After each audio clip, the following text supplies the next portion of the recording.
我去，他真的在吃钱哎！他会把这个钱慢慢给吃进去的。哇，真的吃进去了！3、2、1，看好了！哇！是绿色螺丝的螺母掉了，让我来瞅一瞅。哦，真的是绿色！一人一个小魔术。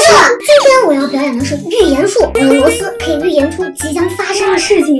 我才不信你会预言呢！我今天表演的魔术那可厉害喽！我手里的这一卷可是魔法神，我让他们怎么样，他们就能怎么样。那你们那都没有我的魔术厉害。我的魔术是会吃钱的存钱罐，不但可以让我的存钱罐活过来，我还能让他把钱给吃下去。那就先来看我的魔术吧。3张牌上面的螺丝颜色对应着这个小瓶子里的3根螺丝。接下来你们可以在我看不见的地方任意选这3张牌中的1张牌，然后我的螺丝能神奇的预言出你们选的是哪张牌。真的假的？那我要先来试试，你可别偷看哦，我要随便选一张。咦，那就你啦！快来让我也选一张，这张吧。小可爱们，给你们看一下我俩选的是什么颜色。现在可以把你们俩的牌向下，不要让我看见了。虽然我不知道你们俩选的是什么牌，但是我手中的螺丝可以预言出来哦。咱们先让螺丝感应一下小鹿的牌，现在把这3根螺丝装进这个瓶子里，接下来就是见证奇迹的时刻。哇！螺丝已经预言出答案了，让我们来看看它预言的是哪个颜色呢？红色的螺丝掉了，难道这张牌是红色？让我们来看一下小鹿的牌是神的牌，真的是红色！我去，你也太准了吧！那你快来测测我的牌是什么颜色的。没问题，咱们来把螺丝装进瓶子里，现在让我的小螺丝开始旋转，把螺丝们倒出来。是绿色螺丝的螺母掉了，难道这张牌是绿色？让我来瞅一瞅，真的是绿色！怎么样，我的预言螺丝是不是超准啊？真的太准了。但是你的魔术还是没有我的魔法神神奇，让我来带你们见识一下。咱们先来给它凹个造型，把这里拴起来，系个扣。好了，我的结已经打好了，你们看是不是很圆呀？小可爱们，你们相信吗？这个绳子可是能撑得起这瓶可乐的重量。我才不信呢！你不信我就穿给你看看，把可乐给套进去，妈咪后支撑起来了。哎，怎么不行啊？哦，我知道了，我还没有给这个绳子凹造型。让我来给它扭个水蛇腰，弯弯曲曲，扭起来就像小蛇一样的。看，像这个弯曲度是不是就很歹丝了？你这是怎么做到的呀？主要啊，它是个魔法神，比较听话。最主要的是，我还让这个头给立了起来。接下来呀，这个头就能承受住一瓶可乐的重量了。咱们把可乐给套进去。